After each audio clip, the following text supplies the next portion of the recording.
correctamente la diapositiva, ¿no? O sea, en este caso el mapa conceptual. Sí, doctor, se ve Se lo bien. ve Sí. perfectamente. Muy bien. Entonces, habíamos iniciado con el tema de diabetes mellitus tipo 1, ¿recuerdan ustedes? Habíamos comenzado hablando sobre todas estas partes que corresponden a la diabetes tipo 1, lo que quiere decir cómo se llamaba, qué características tiene de acuerdo a la edad, su parte etiológica, las causas y no habíamos explicado esta partecita que es un concepto bastante importante. Este concepto implica el acto fisiopatológico de algo que es lo más común. Como verán en la etiología de la llamada diabetes tipo 1, el elemento fundamental es el elemento inmunitario. Y habíamos dicho que este problema inmunitario se trata de una enfermedad de base genética con un problema dentro de lo que se llama el HLA, que no son más que la traducción del inglés de antígeno leucocitario humano, y que a la vez aumenta la sensibilidad de las células beta del páncreas y que estas son dañadas por un proceso que lo llamamos en general procesos autoinmunes. Si nosotros vemos esto claramente, estos procesos producen múltiples problemas, múltiples factores, y estos factores lo que hacen es involucrar la aparición de la enfermedad gracias a que existen algunos inductivos de los llamados procesos inmunitarios, como por ejemplo enfermedades de tipo infeccioso, generalmente enfermedades de tipo viral o de tipo bacteriano. También es posible que aparezcan los factores de sensibilidad autoinmunes a toxinas en partes ambientales, tipos de alimento que también tienen que ver con regiones, ya que no todos los alimentos son exactamente iguales en todas las regiones, y un algo que hace al ser humano, lo caracteriza y lo pone en la misma situación, el problema del llamado estrés físico o el llamado estrés psíquico. Estos estreses son los que nos van a producir los problemas de nuestras patologías llamadas autoinmunitarias. ¿Cómo se desencadena la patología autoinmunitaria? Es aquello que nosotros vamos a ir viendo.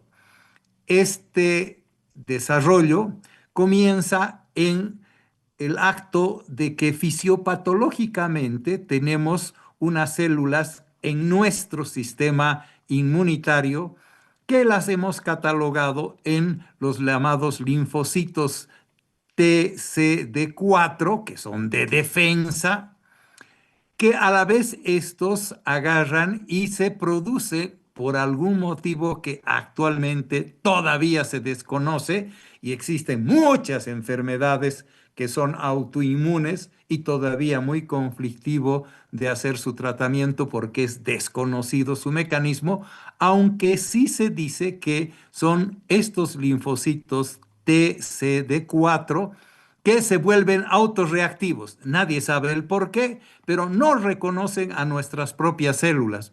En general, se reconocen nuestras propias células, y el ejemplo más típico es que las células que se están formando dentro de la madre de un nuevo ser, que es de principio un embrión y luego se vuelve un feto, están fácilmente reconocidas porque si no, la mortalidad de la raza humana sería bestial en el primer trimestre del embarazo, ya que estos linfocitos en algunos casos también destruyen ese nuevo ser que se está creando.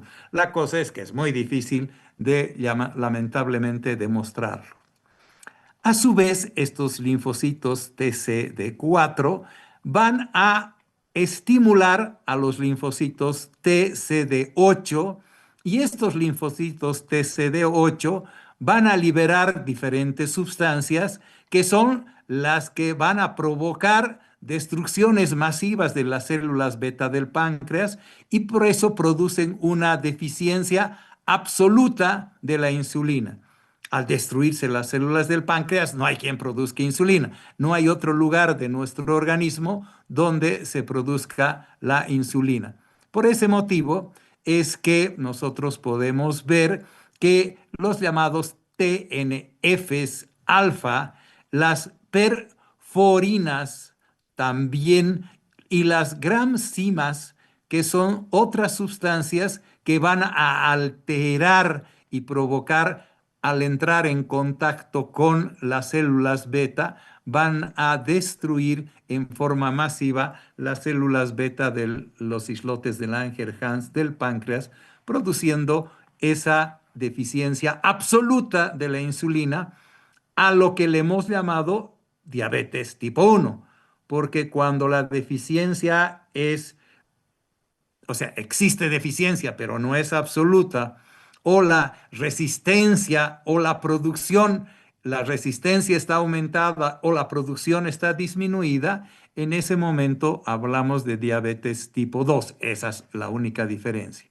Por lo tanto, cuando se produce la deficiencia absoluta de la insulina, obviamente va a producirse a nivel de la glucosa, esta que normalmente está en el llamado sistema extravascular, necesita entrar al sistema intravascular y del sistema intravascular debe ser llevado por transportadores hacia la parte de las células y en la parte extracelular se va concentrando la glucosa porque no hay las sustancias que permiten que ingrese la glucosa. Esa sustancia, la única que existe es la insulina. Al no haber insulina, entonces los transportadores llamados GLUT4, hemos dicho que hay los 1, 2, 3, 4, 10, 20, pero los GLUT4 son los transportadores especiales, sobre todo en musculaturas muy, muy importantes, como es la musculatura cardiovascular, la musculatura a nivel del sistema respiratorio, la parte de todo lo que corresponde a nuestro sistema nervioso central.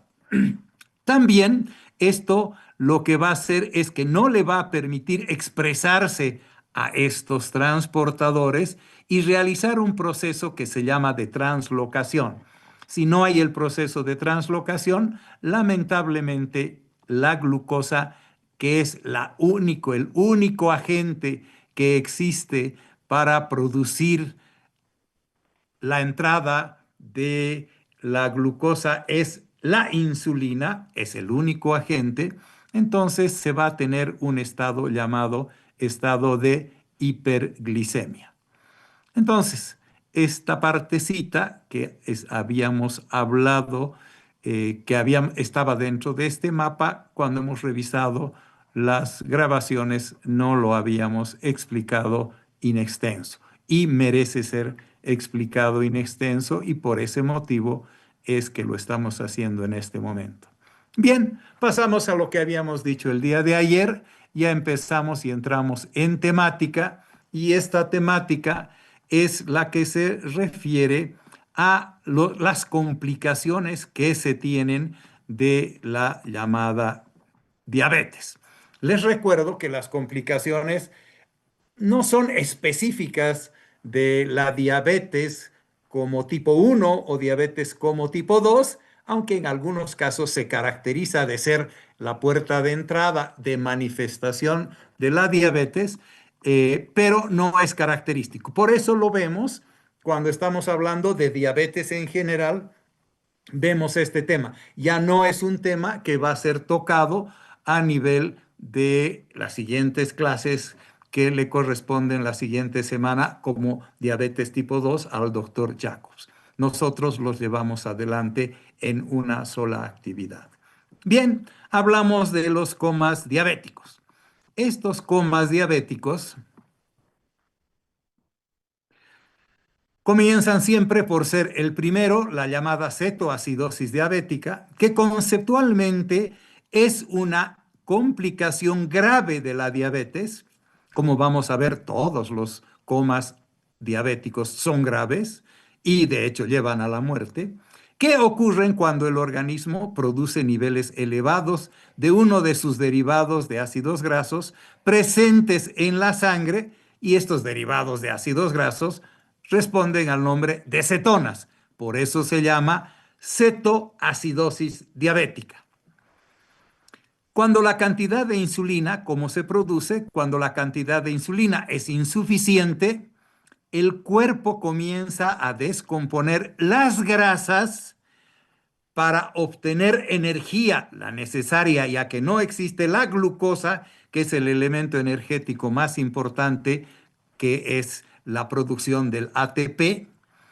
Al no tener esa posibilidad de energía fácil, que es de la glucosa, entonces lo que produce es sacarla de la descomposición de las grasas, lo que produce una acumulación de ácidos grasos en el torrente sanguíneo. A esto se les denomina cetonas, quienes en poco tiempo provocan la llamada cetoacidosis diabética. Es una emergencia. Si no se administra tratamiento de emergencia inmediatamente, entonces el paciente puede fallecer. ¿Qué sintomatología tiene la cetoacidosis diabética? Los síntomas es que se desarrollan rápidamente, a veces se desarrollan en menos de 24 horas y pueden ser el primer episodio sintomático del diabético. Nadie sabía que eras diabético, nadie sabía que estaba cursando esa persona con diabetes y sin embargo hace la llamada cetoacidosis diabética. De esta manera se presenta en la cetoacidosis diabética, primero con algo muy obvio que es la sed intensa, la micción frecuente, el paciente se encuentra desorientado, tiene dolor abdominal, náuseas, vómitos, está débil, fatigado, además le falta aire y tiene un elemento fundamental, un aliento con olor afrutado, generalmente se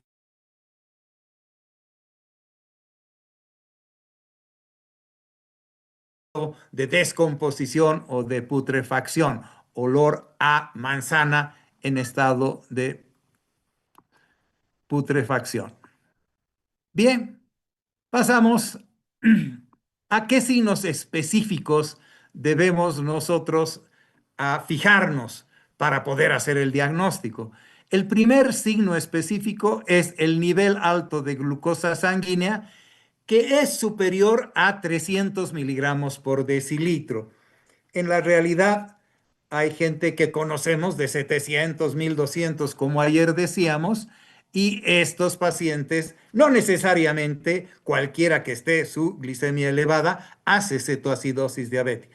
Es estrictamente cuando no hay la posibilidad de que la glucosa ingrese y se utilizan los ácidos grasos. Las causas más importantes para esta cetoacidosis diabética son las enfermedades, en general cualquier enfermedad que produce estrés, como lo hemos dicho, y una infección que causa grandes y altas secreciones de adrenalina y cortisol, que son aquellas sustancias que desencadenan todo el proceso de estrés en nuestro organismo, pero que tienen por objetivo la defensa de nosotros para salir corriendo de algún problema que tenemos de estrés, por ejemplo, si nos quiere comer el tigre.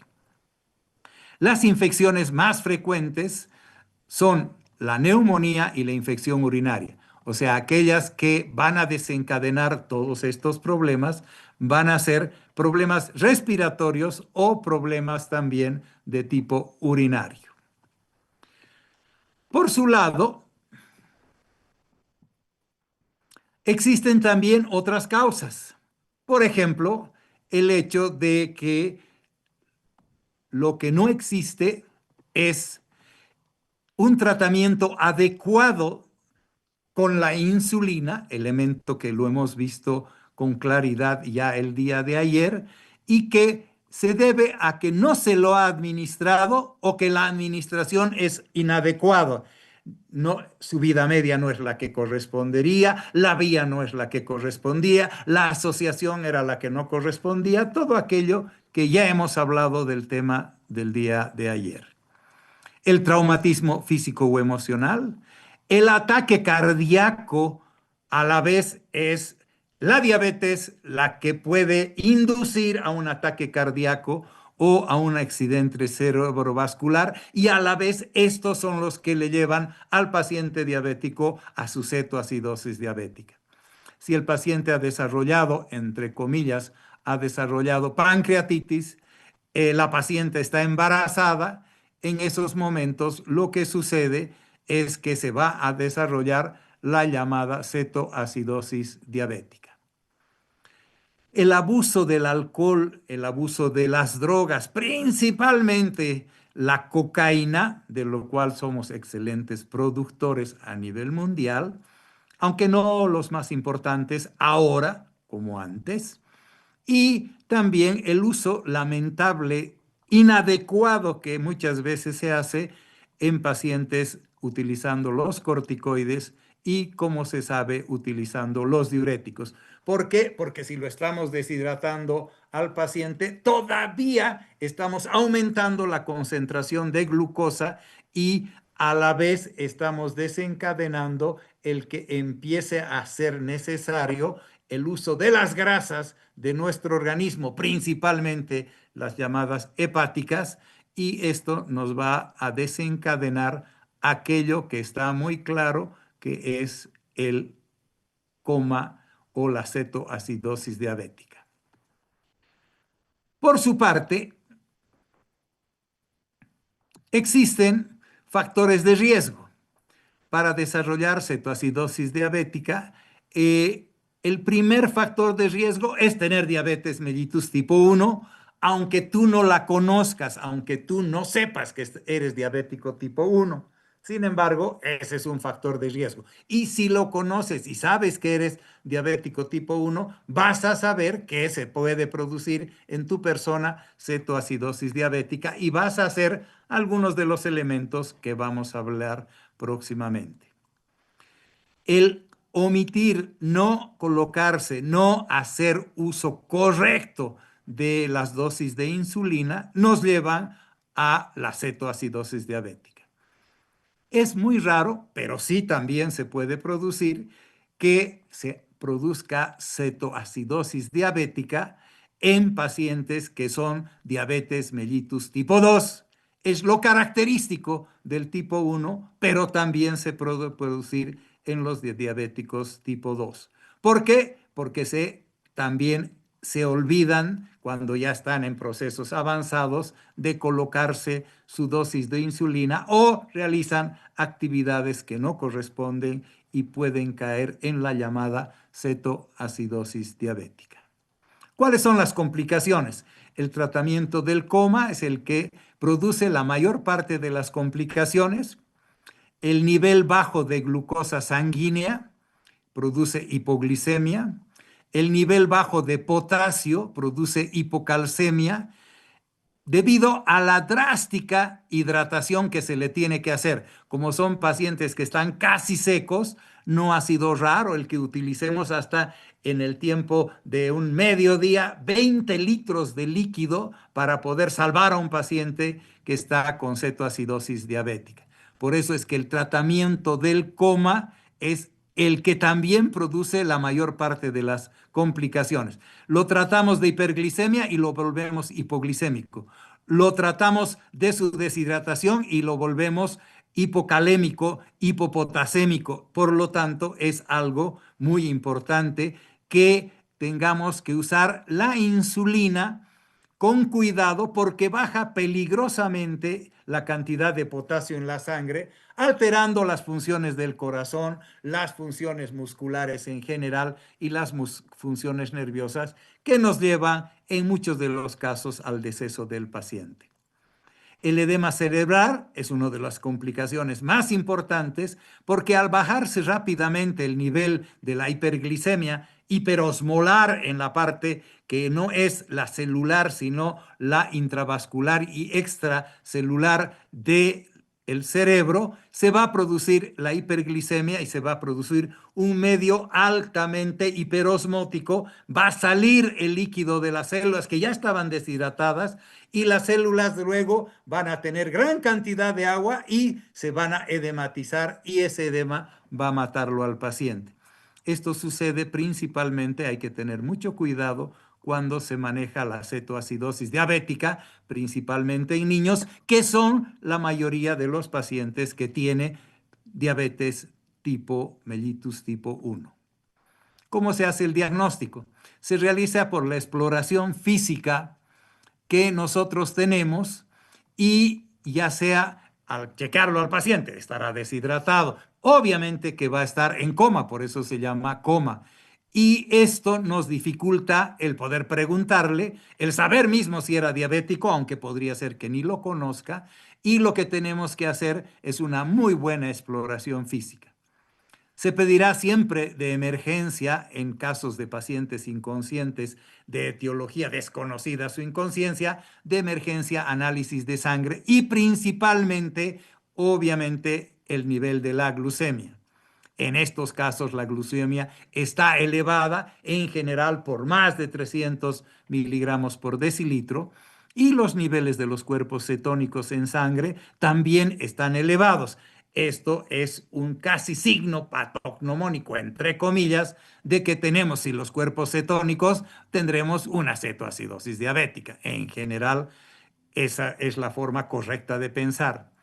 Y hablamos de cetoacidosis porque el pH sanguíneo es ácido, quiere decir, se ha desplazado. En vez de ser cercano al 7.3, se ha desplazado hacia el 7 y por lo tanto lo vuelve más ácido. Y esto altera todas las funciones del cuerpo. Este mínimo cambio del pH sanguíneo puede producirte, de hecho, la muerte. ¿Qué pruebas adicionales podemos hacer? Primero, ya hemos dicho que también hay problemas con el potasio, el análisis de los electrolitos, sodio, potasio, cloro a nivel de sangre y otros electrolitos más. El análisis de orina para ver si hay cuerpos cetónicos, la radiografía de tórax para ver alguna alteración de los procesos que tienen que ver con el problema respiratorio principalmente o cardiovascular y también el realizarle un electrocardiograma que nos permitirá hacer un diagnóstico diferencial más apropiado y mejor y más rápido. En el tratamiento, el paciente se lo maneja en emergencia o directamente se lo va y se lo hospitaliza. En general, no son los que entran a la terapia intensiva, pero en algunos casos tienen que terminar en la terapia intensiva hospitalizados. Se administran líquidos por vía oral o por vía endovenosa. En general, si el paciente está en coma inconsciente, no podrá utilizarse la vía oral, será por vía endovenosa y en grandes cantidades de líquido. También se deben restituir los electrolitos por vía endovenosa y cuando la glucemia, después de los controles que se hace, van bajando hasta menos de 200 miligramos por decilitro y la sangre también nos muestra el pH sanguíneo, que ya no está tan ácida, se pasa a la utilización de la insulina endovenosa que estábamos haciendo a vía subcutánea. Si el paciente tiene signos de infección, ahí está la causa del problema del coma cetoacidótico y por lo tanto empezamos a utilizar los antimicrobianos que consideremos más frecuentes en la vía urinaria o en la vía respiratoria, que son los elementos más importantes productores de problemas en la cetoacidosis. Y tener mucho cuidado, por eso también el electrocardiograma, de evaluar el riesgo del paciente que esté haciendo o que esté con infarto agudo de miocardio como consecuencia de la llamada cetoacidosis diabética. Bien, vamos a pasar a lo que le llamamos el síndrome diabético hiperosmolar, que como concepto este síndrome diabético hiperosmolar nos está hablando de que no existe cetoacidosis, sino un problema de gran cantidad de glucosa a nivel de nuestro torrente sanguíneo. Al haber gran cantidad a nivel de nuestro sistema cardiovascular, en ese momento vamos a tener un muy importante aumento de la hiperosmolaridad. Y por lo tanto, esta es una enfermedad grave que se produce cuando los niveles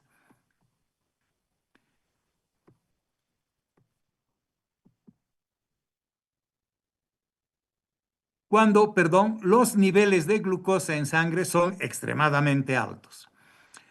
Extremadamente alto significa que está por el doble de lo que era antes en el cetoacidótico, de 600 o más miligramos por decilitro. En ese momento estamos frente a otro diagnóstico que es el llamado hiperosmolar. Para producir hiperosmolaridad, la glucosa extracelular intravascular tiene que ser más de 600 miligramos por decilitro.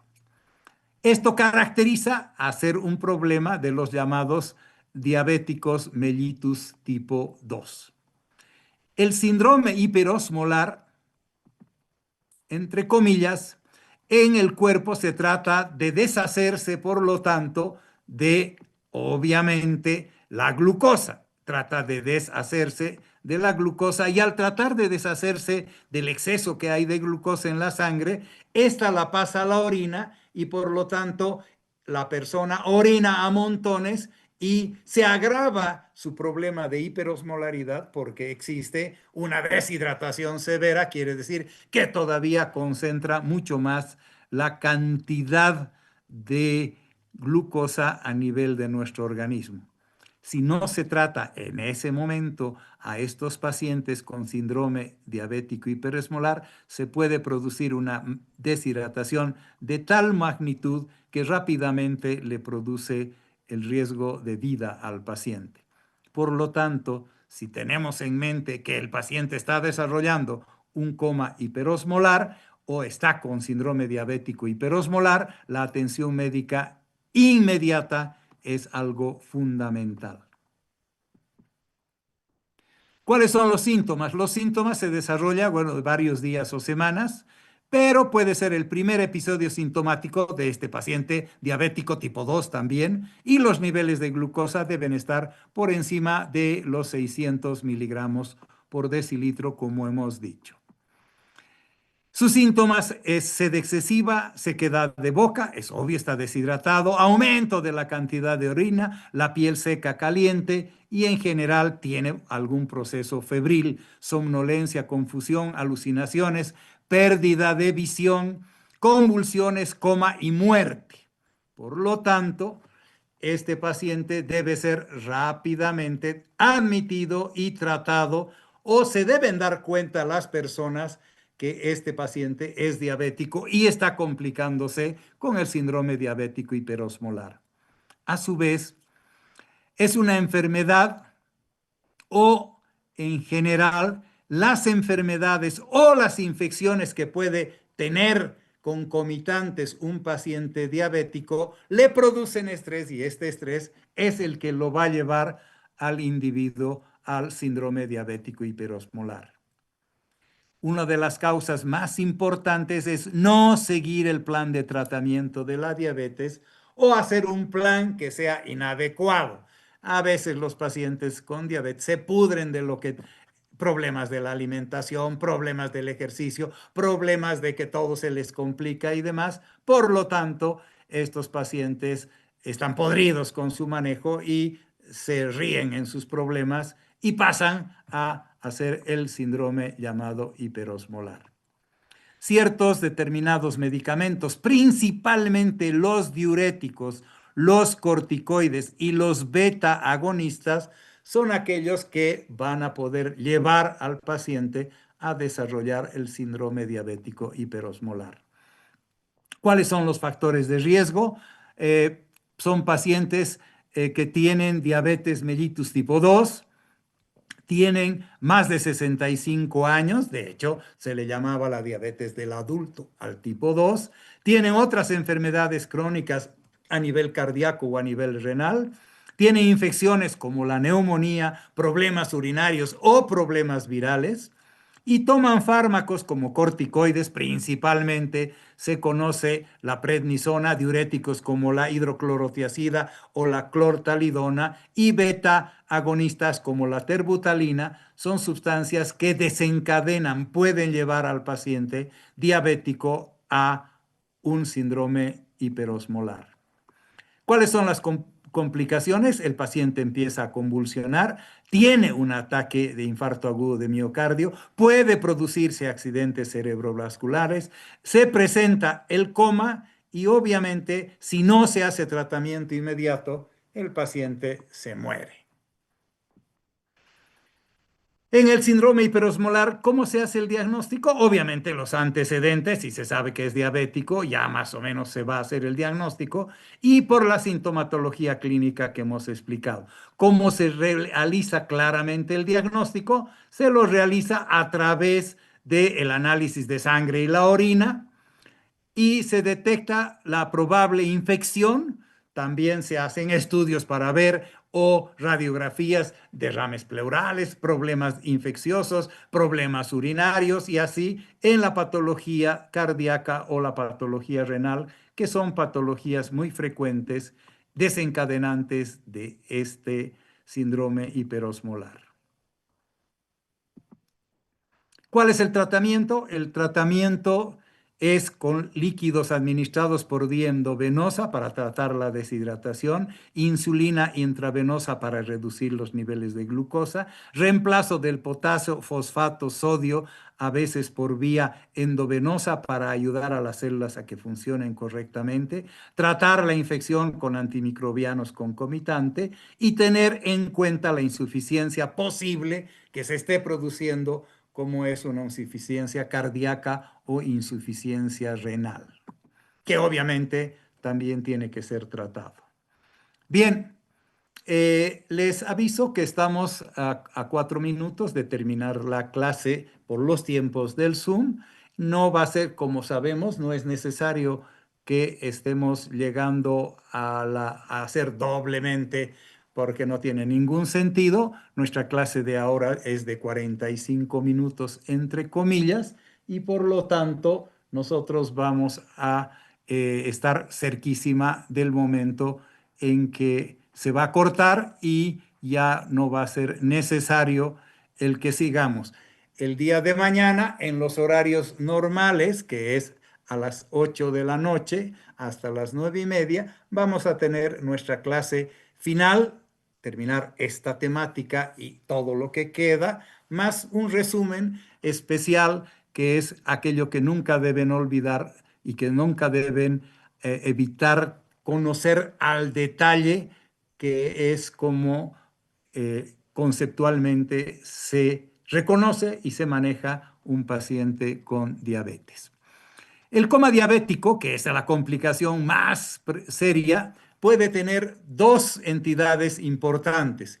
En general, coma diabético viene de la complicación de la pérdida de conocimiento, y que cuando es perdido el conocimiento y nadie te auxilia, que es lo más frecuente, potencialmente puede ser fatal, porque si falta glucosa en el cerebro o hay demasiada porque no ingresa, en este caso se lesiona el cerebro y puedes tener no daños de solo muerte en ese momento, sino daños a posterior. Cuando entras en coma diabético, te encuentras con un problema con la vida y no puedes despertar ni responder intencionalmente a ninguno de los estímulos, ya sea visuales, sonoros o de cualquier otro tipo. Por ejemplo, pellizco. Puede producirse también por glucemias muy altas o muy bajas. No solo es por hipoglicemia. Y si no se lo trata, el coma pasa a ser un acto mortal para el paciente. Como concepto, como síntomas, sed intensa, micción frecuente, fatiga, náuseas, vómitos y dificultad al respirar, acompañados de dolor de estómago, mal aliento, sequedad de boca y latidos cardíacos que están acelerados. Además, temblores, nerviosismo, ansiedad, fatiga, debilidad, sudoración, y esto es lo que nos lleva a nosotros a hacer el reconocimiento de que el paciente tiene problemas de hipoglicemia o glucemia. Hambre sobre todo, náuseas, mareo, aturdimiento, dificultad para hablar y la llamada desorientación. Bien, y luego vemos qué causas existen. Por ejemplo, la cetosis diabética, el síndrome hiperosmolar termina en una de esas cosas, la hipoglicemia, por lo tanto, el cerebro del paciente necesita glucosa para funcionar. En casos graves es tan baja la glucosa en sangre que produce el desmayo, hipoglucemia por una cantidad excesiva de insulina que le han puesto o una cantidad insuficiente de alimentos o demasiado ejercicio o ha chupado demasiado, y todos estos tienen el mismo efecto. En pocos segundos más se termina nuestro tiempo y lo que nosotros hacemos es ver hasta dónde lleguemos, que es ahí donde se va a cortar automáticamente.